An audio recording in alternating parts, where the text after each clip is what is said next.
Hello and welcome to another episode of Who Knew in the Moment, the podcast. I'm your host, Phil Friedrich, and today I'm honored to have Cordell Carter II with me. Cordell has done many different things, and we're going to learn about those today. Currently serves in a very intricate role with the Aspen Institute and developing different programs there. And one of the biggest takeaways I think you're going to hear from Cordell's story today is how being willing to pivot as opportunities present themselves can be a very important piece to get you to your ultimate calling. So, Cordell, thanks so much for being on today. It's a pleasure to be here. Thank you for having me.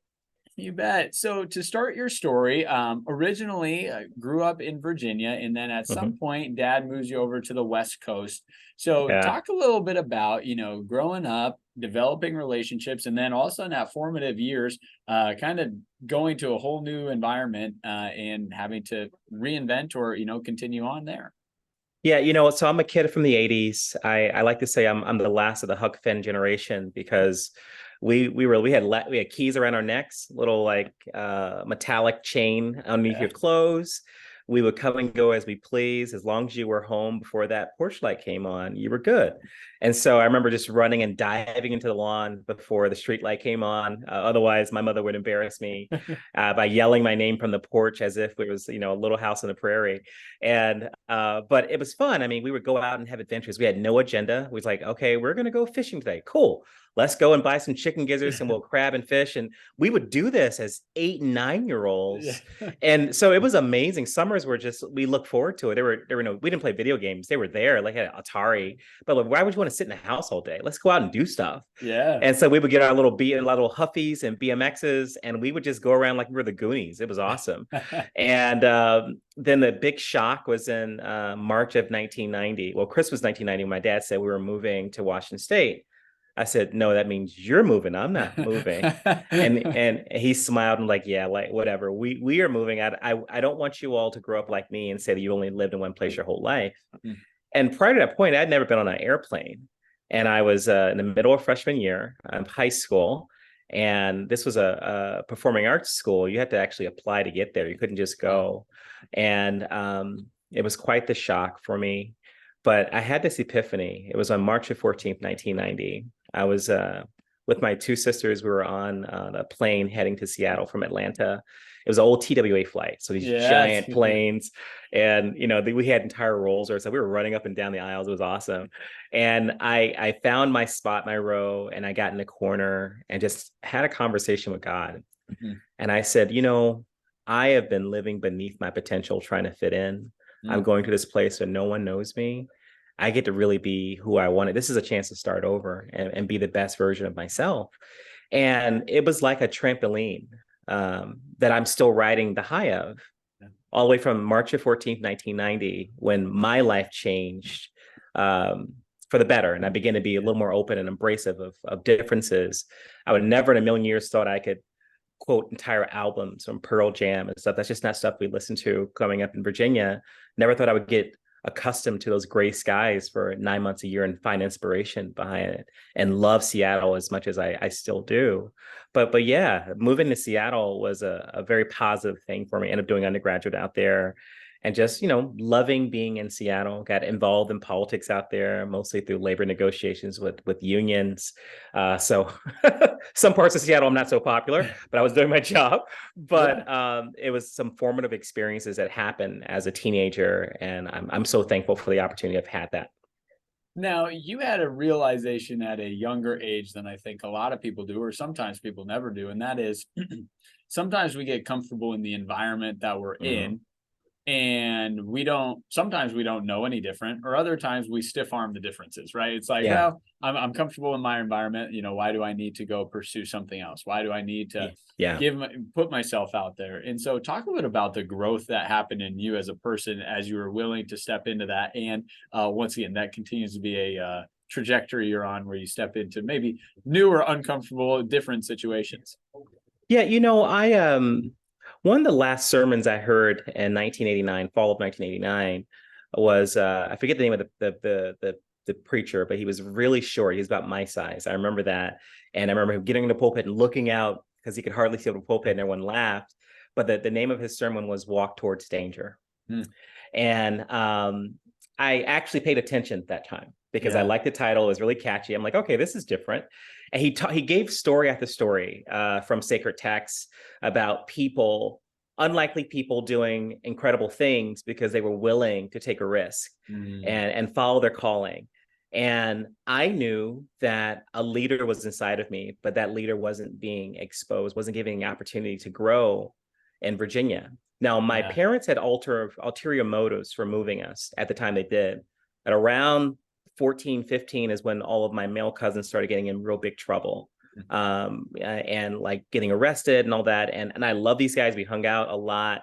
I wasn't a troublemaker. I was a really good student all the time. I was gifted and talented.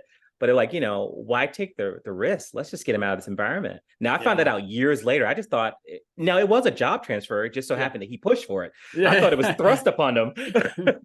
But they were like, I am not going to let my son go out that way. We think there's some potential in him. And so as I reflect upon like all that meant to the family, that massive transition, the stress related to it, just to make sure that I had a shot at realizing my potential, I said, how could I not do all that I can to pay them back? They need to have ROI because I am their biggest venture. Yeah. And this venture has to be 3x, 4x, 5x. And so now in my mid 40s, well, late 40s, and I think about the relationship I have with my parents who are in their early 70s, how close we are. We talk, 3 times a week. They travel with me around the world. All these new projects I'm doing, I bring them with me. And I honor them on the stage, like, hey, these are my personal mascots here, Mom and Dad. Please say hi to Reverend Carter and Mrs. Carter. Like, I hope they think it's worth it. It was definitely worth it to me. Yeah. Like, I get it. And so I found myself, I told myself, just say yes. Like, they were like, who wants to do this? And I was, yes. I just started saying yes more to things. And, I remember the first yes was being the choir president for the a cappella choir. Prior to being in Washington State, we grew up singing in church, but I would never sing it at school. Yeah. But, you had to do a performing arts credit. So I said, well, let's do music. I know that well. And they were like, hey, you can really do this. You can be the lead for first tenors. You can be in a school musical. I'm like, yes. I was about to say no. Yes. And end up getting a scholarship to undergrad, a partial scholarship to be in a university chorale. Okay. And to this day, I still, vibe out to listen to St. Olaf Choir. They're like the best a cappella choir in the world, by the way, in Minnesota. St. Olaf Choir, St. Olaf College, they're tremendous. And, I listen to them everywhere I travel. That's what calms me down. And this is music that I sing as a teenager. And this influence on me has been quite remarkable. I mean, my daughter has grown up listening to Handel's Messiah. Every November is when we started. We played all the way to January. We played to it in utero. And so she can sing along just like I can, and like how that's changed the way you think and the way you see the world and how you appreciate beautiful things, and how you compare these things. Like, with all due respect to one of my favorite rappers, Notorious B.I.G., you can't compare him to Frederick Handel. It's just, they're masterpieces in different ways. One is a true masterpiece, and one is just a really good song. Okay. Really, really good song. And I know the difference now, right? And so you start thinking about all these different moves. Like, if life is these series of Venn diagrams, these different steps you take, for me, it's always been yes. And the yes has led to greater experiences. Challenges, yes, but you either learn or you win. I mean, you really don't lose. And so I can't think of living any other way other than saying yes. And even when I feel like overwhelmed, like this moment right now, I feel pretty overwhelmed. I got a lot going on and I really want to just relax and chill, but I got to say yes, because I know that yes leads to bigger things. And so that's been the greatest effect. You just saying yes. Yes. So to parlay off of that, one of the yeses that you make is a yes to going to law school, and you end up going to Notre Dame for law school. One, talk a little bit about, why you picked Notre Dame, how you decided to go down the law route, but two, while you're there, kiddo number one, joins the family. So talk a little bit about, that season of life there. Yeah. So we had a few choices of different law schools to attend, and visited a couple. The visit to Notre Dame was very special. Number one, their marketing motto is, we educate a different type of lawyer. And I'm like, well, how different, right? And so when my wife and I arrived to campus, the one law student took me away, and the spouse of that law student took her away, and we went off in different directions. So we had very different tours. So her tour was more like, this is the life, this is what it looks like, this is how much homes cost, this is where we could possibly live. And his tour for me was, I'm sorry, she toured me, he was a spouse. So her tour for me was all about, you know, the academic pieces, the social pieces.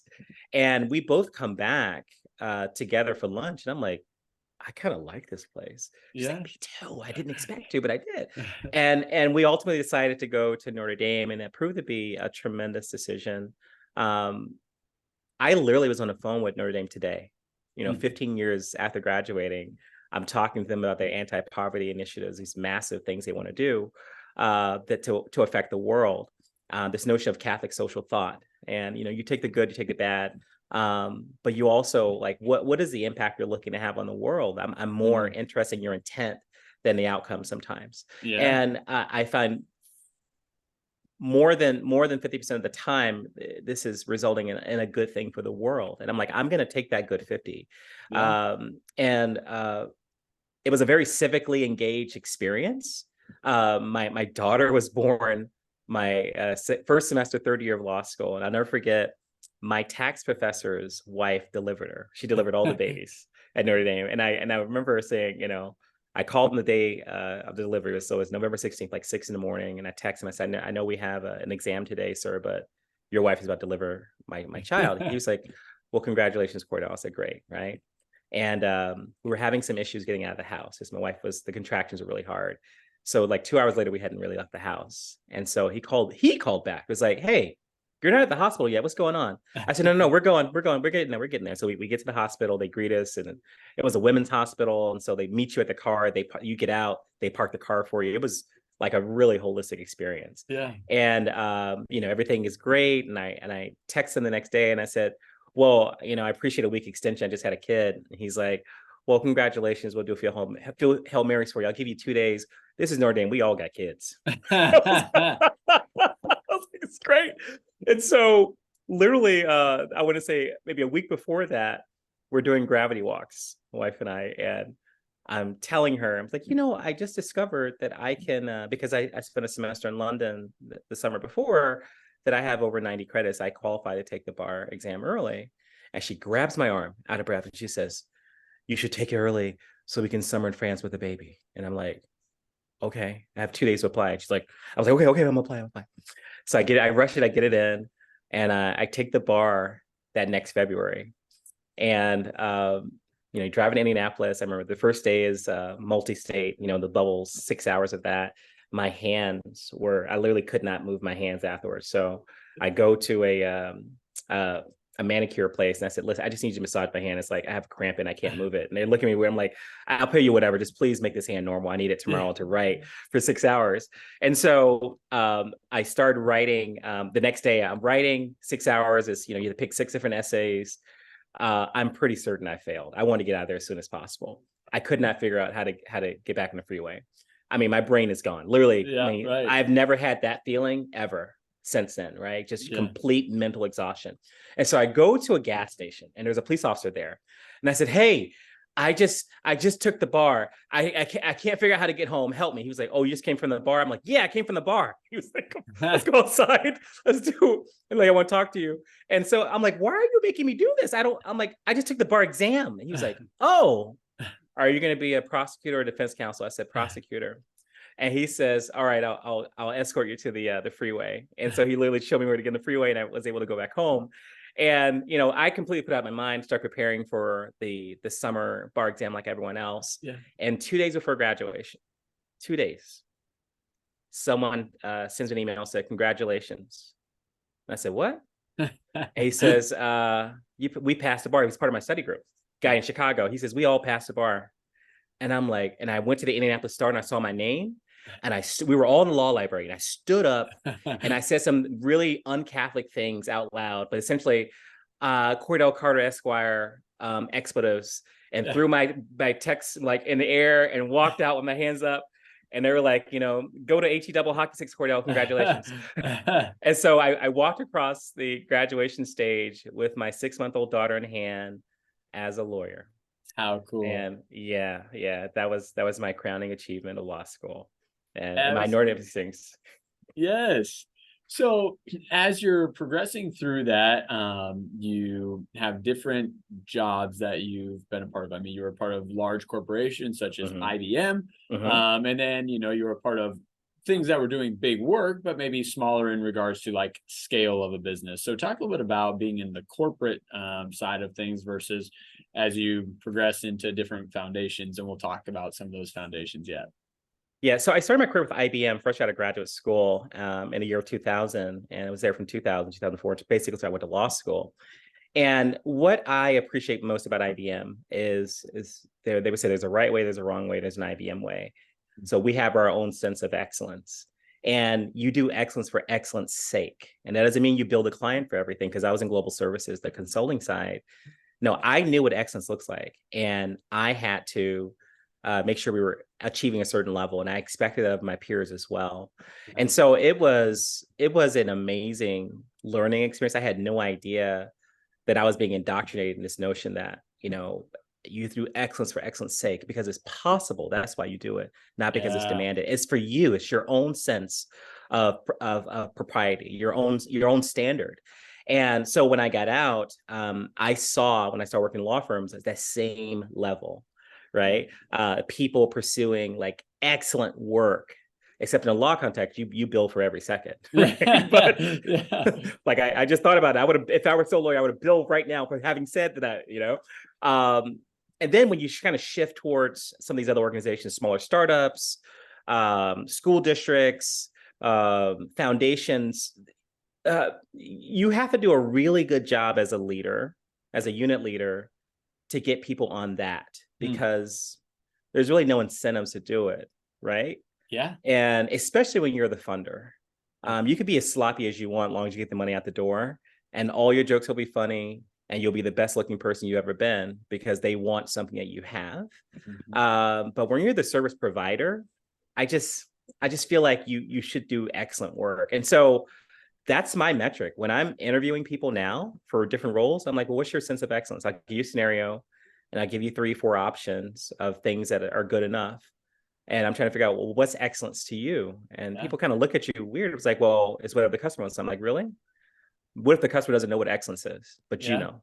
Right. You know that you half-assed this, but they'll never know, right? And so it actually influences the way I raise my daughter. I mean, my 17-year-old daughter, she sounds a lot like me in many respects. Like you, sometimes, look, when you have an opportunity to be excellent, do it.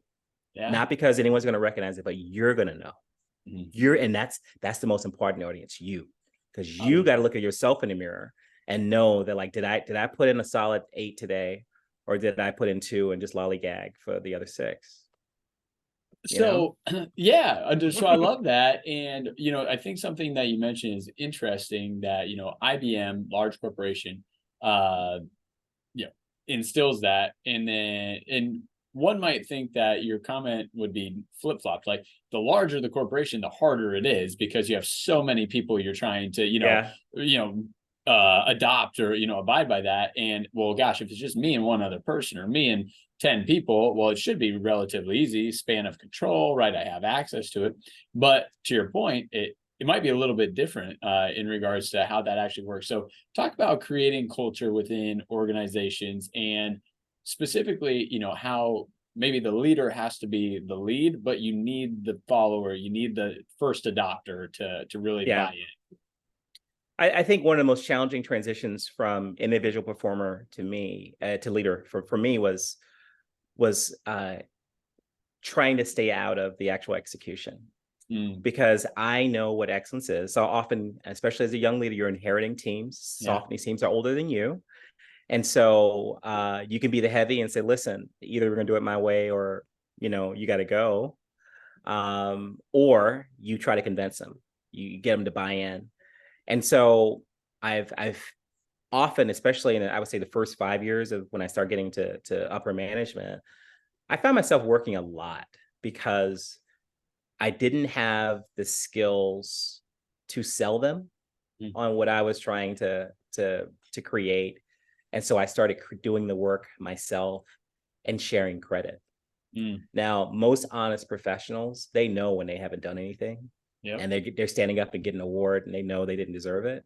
And you give them that knowing look. Okay. Yeah. So the next team meeting is a little different, right? Yeah. Then I was relying on guilt. So Yeah. now it's different. The transition is different. Now it's about you're, as a leader, you own the vision. Mm. And so you got to spend some time coming with a compelling vision that is executable, that actually adds value, I think, to the greater society, making a link to the greater good. And then you go out and you find the people that agree. And so I often find myself looking for similar organizations and recruiting from them, recruiting from my own network, people who already know me and know how I like to work. Yeah. I mean, I have one speed. I'm working or I'm not. Yeah. And okay. Yeah. And I don't really recognize weekends. I recognize your weekends, but I don't recognize weekends. Yeah. Because there'll be a lot of weekends when we're no longer breathing, right? And so I like to work while it's day. And so getting folks on that, I'm not going to say it's easy now, but it's still a challenge. But I'm aware of that challenge. Yeah. And as long as I can attach this to a much bigger vision, as long as they're being compensated well, as long as they're getting opportunity to do some of the things I'm doing, like traveling around the world, I have found it somewhat easier to sell these big grand visions now. Yeah. Then I also have a track record, right? I've executed wherever I've been. So it's not like I'm just pulling things out of the air and saying, hey, let's do this. No, I have a good reason for saying this and some track record of actually executing on big things. And so I guess there's no substitute for time and seat. You just got to do the work. Yeah. That's one of my biggest ahas. You have to do the work. There's no substitute for it. And a lot of the counsel that I give younger people now, I say, you need to get somewhere and sit down for 5 years. Yeah. What? I was like, go sit down for 5 years. Well, I have this entrepreneur. How are you going to be a great entrepreneur and you don't even know how to work? You don't know how to team. You don't know how to listen to others. Mm. You never raise money. I mean, dude, you are not ready. You're kidding yourself if you think you're the next Mark Zuckerberg. There's a reason we know his name. There's one of them. One.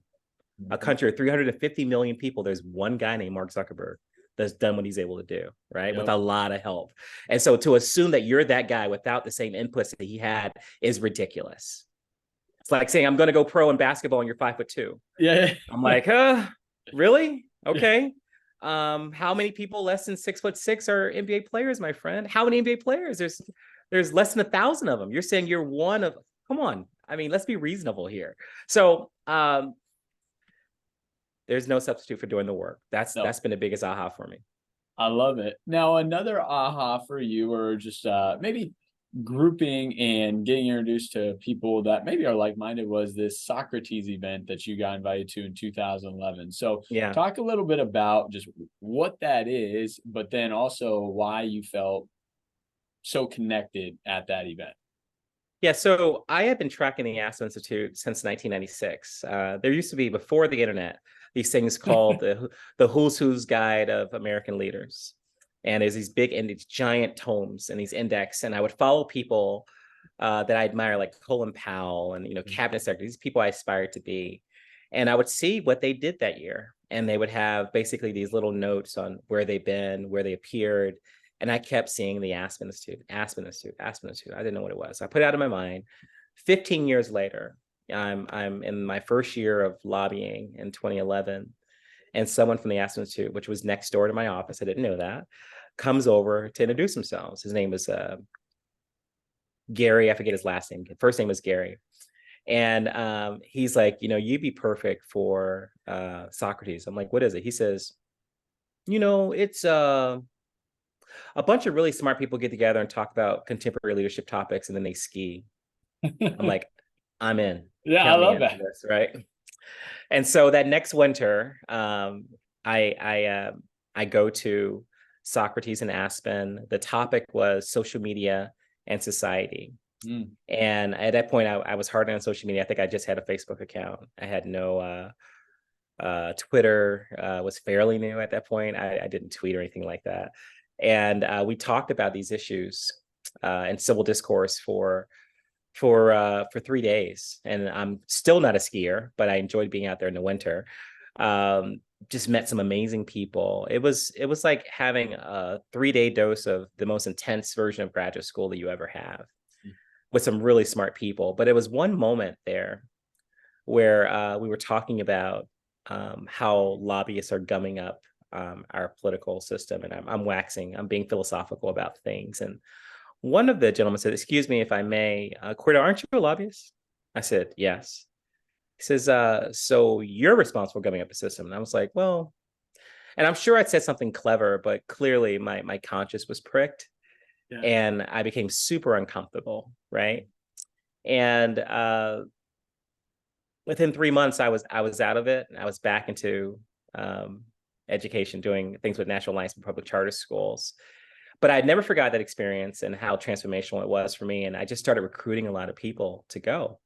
And 5 years later, I'm finishing up my startup in Chattanooga, and I'm back from China. It's after the election, and I'm in DC. It was December the 4th, 2016. I'm good with dates, by the way. And I can tell. Yeah, I'm in a Starbucks, and someone says, "Cordell." I'm like, I know that voice. That's Melissa from the Socrates program. I go and find her, and she says, "Hey, how was China?" It was great. I did an Eisenhower Fellowship in China. And she says, "Well, what are you doing in town?" I said, "I'm here for a Christmas party, and I'm about to take a job with Ashoka." She was like, "You left your startup?" I'm like, "Yeah." And she said, "You're not considering Aspen?" And I was like, "What do you mean considering Aspen? What role?" She was like, "Let me show you something."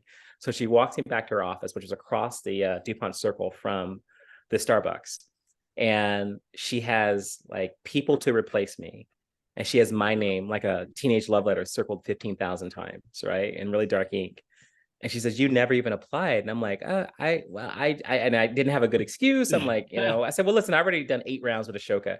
She says, "Well, just do me a favor and just talk to a couple people." I said, "Sure, I'll come back." She says, "Oh no, they're here. They're doing final round interviews today." And I'm like, Just "Okay." say yes, though. Just And say so yes. yeah, I said yes. I sat in the conference room, and 3 trustees were wrapping up. They came back up from their cars. They interviewed me and made me an offer on the spot. And then I had to actually formally apply. So, but it's been probably the best 7 years of my career. I mean, the Aspen Institute was started in the late 40s to create a space for leaders to come together and find their common humanity. Moreover, to really contend with their obligation to greater society. It's not enough for me to be successful. I have to be significant. And so of all the 80 programs at Aspen, the question before us all the time, like, yes, we know you're successful, you're here, but are you significant? Are you doing things that matter? I add a third category to it that's not really Aspen, but more what I've learned, and that's surrender. So from success to significance to surrender. Surrender requires something a little different than significance, because I have to let go and really be embrace of what the universe is bringing my way. And if I'm trying to be significant, trying to make impact, I'm still kind of driving the car. But surrender is self-driving. You just let go and trust the algorithm, right? And so creating and curating seminars, I've probably done more than 200 now over the last 7 years. We've done them in probably 15 different countries. And in my own right, visit another 15 countries through either Eisenhower or personal invitations for people to come and speak. It has been the best 7 years of my life. And you think about all the things that you've experienced. Remember, I said earlier that life is kind of a Venn diagram. Yeah. And for me, I've been a series of yeses. All of those yeses matter, because all those random factoids you pick up here and this experience you hear, that it starts relating, and it becomes this amazing gumbo that just tastes amazing in the most opportune times. And so I probably need to double up on saying yes, because I'm liking what the universe is giving me based on the inputs that I've put out there. But Aspen is a huge part of that, just because of the community that it draws. It's self-selected, right? You either have your super selective leadership programs, so these 2-year experiences. I'm a public program, and so I'm really focused on curating interesting topics and interesting people that would never normally connect, and there's no reason for them to know each other. but we'll make sure they know each other and have a common experience at Aspen. And the real seminar is not the text, it's the people. Yeah. You know, people are text, location is text, the environment you curate is text. And so creating safe spaces for people to have these challenging conversations on topics of great controversy is become my jam. This is what I do. It's what I enjoy. And I can't help but think saying yes to Notre Dame when I'm not Catholic and had never been to Indiana, saying yes to Broad and spending a year in Germany, even though you think it's going to take you off track. But, you know, I speak random German to random Germans and really throw them off because they're not expecting those sounds to come from my face. Saying yes Eisenhower, saying yes IBM, all these things, these yeses add up. And they've been really, really fruitful for not just me, but everyone associated with me, because I bring folks along with. I'm a typical preacher's kid. You come with, you know, and it's been great. I have no complaints. So I want to dive into a couple of things you said, and I love the significance to surrender piece. And I think the interesting dynamic of that is oftentimes people that have reached levels of significance, whether that's due to things they've been a part of, companies they started, you know, whatever the venture is, oftentimes they have to be the ones steering the ship, right? They're steering the car, and they're there. And then to your point, there's that point in life though where all of a sudden you have to surrender, but for a lot of people, it's a lot harder to surrender when you've always been in control or you've always been the one steering. So, you know, whether it's someone you've mentored, whether it's yourself, how can somebody that has been striving for significance, accomplishing great things, and always kind of felt like, hey, I'm, you know, steering the ship here, how can they learn to surrender to something bigger than themselves and what they're accomplishing? Yeah, well, it's certainly a work in progress, and I'll tell you my story because it really hit hyperdrive for me in 2020. Week after George Floyd was murdered, there were protests all over the country, especially places where you had Confederate imagery or statues. My hometown of Portsmouth, Virginia, being one. So my parents moved back to Portsmouth when I was in college, and my father's part of the Black Ministerial Alliance.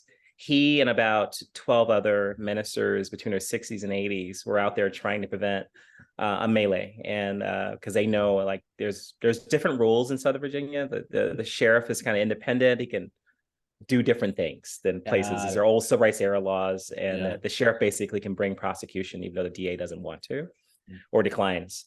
And so the kids came to Confederates Plaza with bobcats. I don't know if you know what a bobcat is. Yeah. These small tractors, and with rope, they were going to be pulling down statues. The sheriff was determined not to let that happen. And you got these older Black men trying to pray and make things peaceful.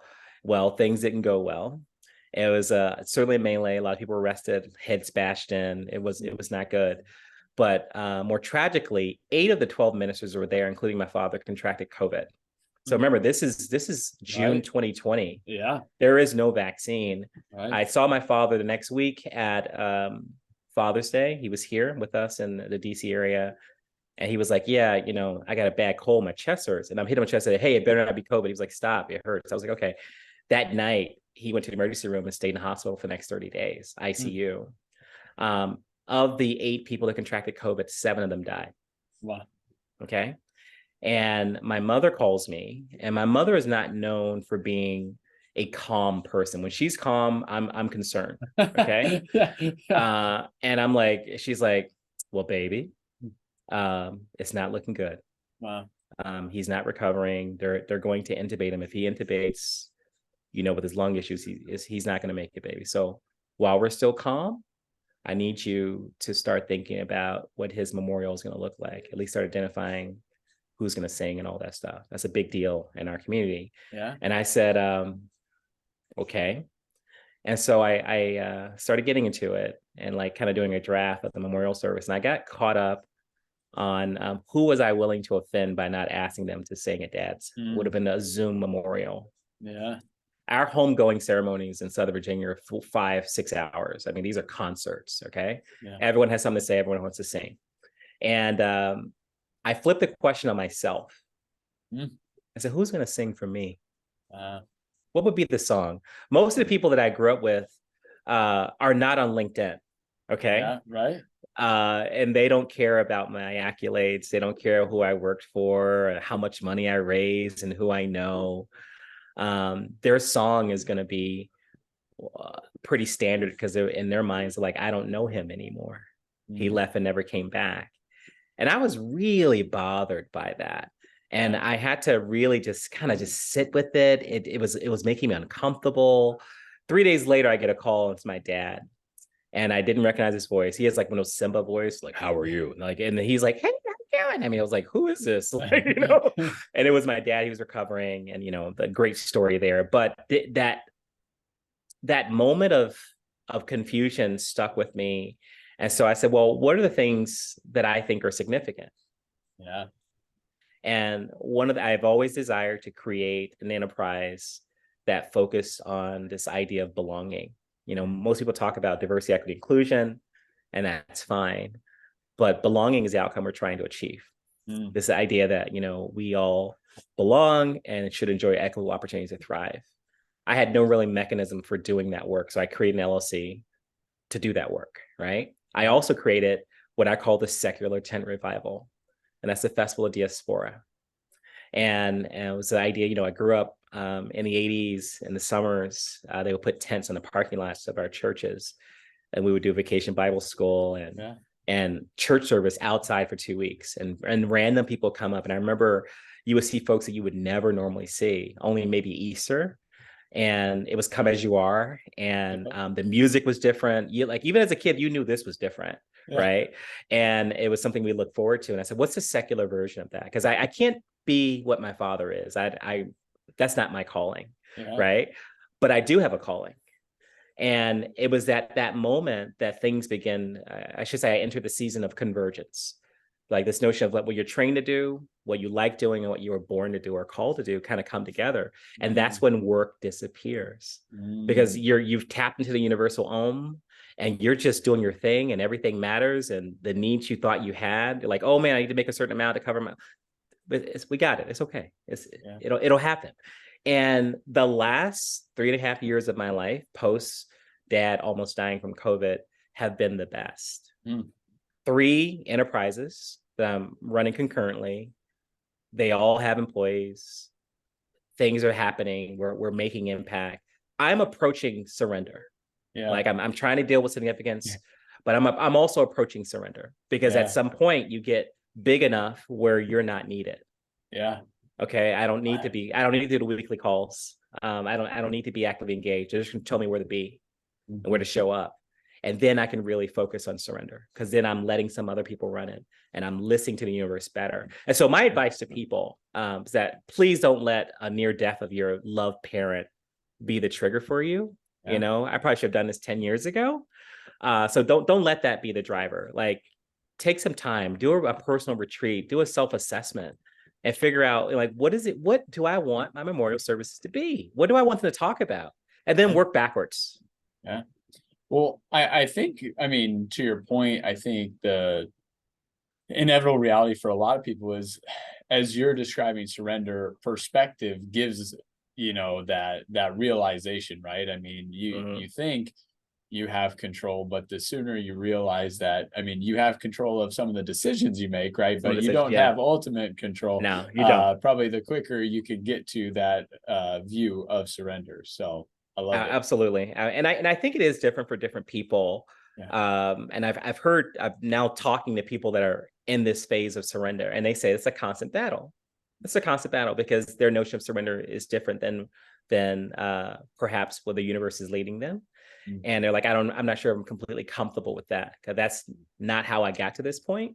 Yeah. And so I'm just not sure. I'm not sure. I don't know how I'm gonna go with it, but I'm not sure. They said, I want to get to the point where I'm sure. And so I'm just trying to get to that point where I'm open to surrender. Yeah. But now I acknowledge it exists. There's a different level and I'm not there yet. But I'm on my way. Or as we would say in the South, I'm working on it. I'm working on it. Yes, sir. So in 2021, you get a neat invitation from someone that's relatively high up in what we would call the United States government, and get to, just kind of take all of your experiences and put it to work at a large scale. So talk a little bit about how that call came to be and the work that you've been able to do during this administration. Yeah, so that was a shock to me because I wasn't super involved in the campaign at all. And in fact, we don't share a party in common with the current incumbent. But I've been a volunteer for the White House Commission, the White House Fellowship Commission, for about 4 years. And the previous administration had my name on a list for like, these are people we want to appoint when we win. And I think someone just found a list and just said, okay, that guy, he's okay. And so I get a call. I'm sitting in my office at home. I get a call from unlisted. And I'm like, let me pick that up. And they said, hi, this is so-and-so for presidential personnel. The President Biden intends to appoint you to the President's Commission on White House Fellowship. Do you accept? I'm like, yes. They said, okay, swearing in is next Tuesday. We're going to do it via Zoom. I'm like, okay. And so I'm standing in my dining room and I have a tie and everything up and the chest up anyway. And I swear in to be a commissioner to the President's Commission for White House Fellowships, and immediately saw some people in that final round that I had seen in the regional round. You normally don't, normally doesn't happen. And so that was just really great to see some of them to the end. But I think one of the things I bring, number one, I run a lot of cohort experiences through Aspen. And so I'm explaining some of the nuances of cohort dynamics. You can't have the same type of people. You need to curate the cohort. So you need a quiet one, you need an extroverted one, you need a scientific, you need a MacGyver, you need, the dainty one. You need to put this Scooby-Doo group together, right? Yep. And so I've been able to bring that. I'm also one of the younger people on the commission. And so I'm giving the perspective of a person that is still climbing in his career. Well, just like these folks, they're maybe 10 to 15 years younger than me that are applying, but I can still somewhat relate, right? We're having some of the same conversations. They're still eligible for the fellowships that I've done. And so even for the folks that are not successful, I'm talking to them and say, number one, you should reapply. Number two, here are 4 different options for you. I suggest you apply to all 4, because if you get this far with us, they only pick 30 finalists and they cull that number down to less than half. And that's the people that become White House Fellows. You have other options and other ways of getting here, and you're going to have a great experience. And so I really enjoyed being part of the mentor program for them. And so just talking to them, getting part of their lives. If you're ever feeling a lack of inspiration for the future of this country, talk to some applicants for the White House Fellowship. Some of the greatest young Americans among us are these people that apply for the fellowship. They're like, their stories read like novels. I'm like, you're not real. You're from Central Casting. I was born in Colorado with no electricity and always wanted to fly, made paper airplanes, and went to West Point, became a fighter pilot. What? What? And but these are people that are great. And the one thing I do is probably different than others. I tell these White House fellows who stay in government as long as possible. I said, yeah, you can go back out to the private sector. And I know that's the typical pattern, but people pay millions of dollars a year to approximate the experience that you get to have every single day. You already have a top secret security clearance. You are as hireable right now and can help right now your country better than any other time. Okay. So please try to hunker in, stay another year. And we're seeing some changes. Like typically people are coming in and are leaving, but we're seeing a lot more people staying in for another year or two, not as fellows, but as, GS-15s or SESs, these different designations in government. And we have 60% of the federal government is over 60 years old, our employees. We have a labor time bomb about to hit our federal government. We need some horses. And these folks represent that young talent that hopefully will stay around for a while. And so I'm going to keep preaching that gospel of like, hey, once you're in, we're going to hold on to you for a few years. Your country needs you. This is another way to serve. And so I've really enjoyed the experience. It's very unique for me. And I've done 4 professional fellowships, selected fellowships. And this is certainly one that I wish I would apply to, because the cohorts are just tremendous. Some of the best among us Really, Yeah. I mean, the best among us. Well, how cool, and thank you. Now, Yeah. I think, something you said earlier, and I want to, maybe kind of close down on this, and that is, you said one of the great experiences of the work you've done is being able to bring people together to talk about controversial topics. And I think in today's world, and probably throughout the history of time, people are opinionated, especially when it comes to a controversial topic. Hmm. However, to hold fast to an opinion and not be open-minded to hear the other side of an opinion, typically leads to not being able to solve any problems or find resolution or find what can be a win, right? How can we make progress on the topic? So when you're getting folks together and you're like, these people need to meet, and I know they may not sit on the same side of the fence of a topic. Yeah. How are you bringing people together? Because I think if we as people could realize this quicker, right? Like, how can we find a way to talk about these topics and have open air about it? I think that's the quickest way to find ways to win in some of these topics. Yeah, I'm gifted at a few things, and one is convincing people to do things, right? Um, and I was in Sao Paulo last week, and the Eisenhower Fellowship asked me to lead a conversation on Gaza. We have 2,000 fellows all over the world, a pretty strong contingent in the Middle Eastern region. And so they're like, we need someone that's not going to blow up the house here. We're in the house of Eisenhower, and we don't want to blow up the house. Well, through a lot of WhatsApp conversations, Yes. convincing the right calm people to peer, like, I need your presence because you're a common force, and I need your presence because you actually have studied this issue, and I need to create safe environments for people to have these conversations, and then framing it such that you don't leave open-ended questions. Yeah. Because that gets you in trouble. You have time limits. You have exactly 2 minutes to get to your point. Okay. And so it takes some work for sure. I should say the more controversial topic, the more work it takes. Yeah. But getting people used to and comfortable with civil discourse is step number one. Yeah. And so I really enjoy, I have this piece I call Becoming an Inclusive Republic. And it's, we look at 250 years of American history. And the narrative is actually one of positivity, because I do believe that every generation has actually expanded our notion of what it means to be an American. We've expanded the enfranchisement to more people. And, you show Supreme Court cases, we have speeches, we have these great moments in time. And people leave those experiences pretty fired up. And like, you know what, things aren't nearly as bad as I think they are. And I think it's reminding people that we've been here before. 1940 was the first America First campaign. Okay. And so it's not like we're treading new ground here. We've had people that have been controversial running for national office. I think what we haven't had is social media. Right. And this ability to find your corner of the internet, no matter how crazy your thoughts are, but getting people out of that to real life is the challenge and the opportunity. And so those are the type of things I lean in on, leading dialogue in person as often as possible, because it's real easy to be an email thug from your house. But when you are standing right next to a person, you're not going to say those acerbic things. You're not going to make a personal attack because that's rude and impolite.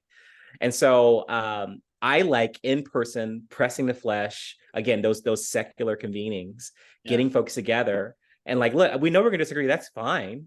But we're still going to have a drink afterwards. Okay. We're still going to listen to the DJ and dance together afterwards.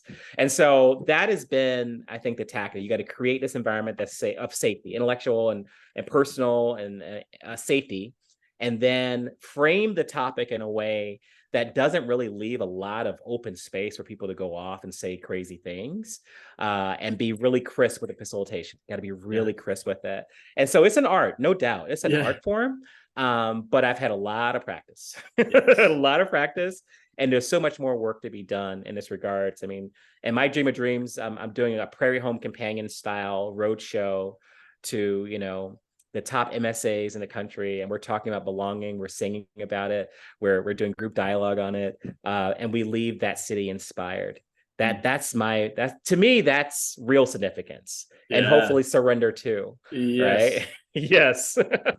Well, Cordell, I want to say thank you for sharing your story and your journey. And it's amazing to see all the things you've already done, all the things you'll continue to do. And we'll have to do this in our 3 or 4 years when you've done your on the road show, and we'll hear how it's going. Yeah, we're gonna bring it to Omaha. Absolutely. Yes. We're bringing it to Omaha. You'll hear me. Good stuff. I love it. Great. Well, thank you you so much. Thank you.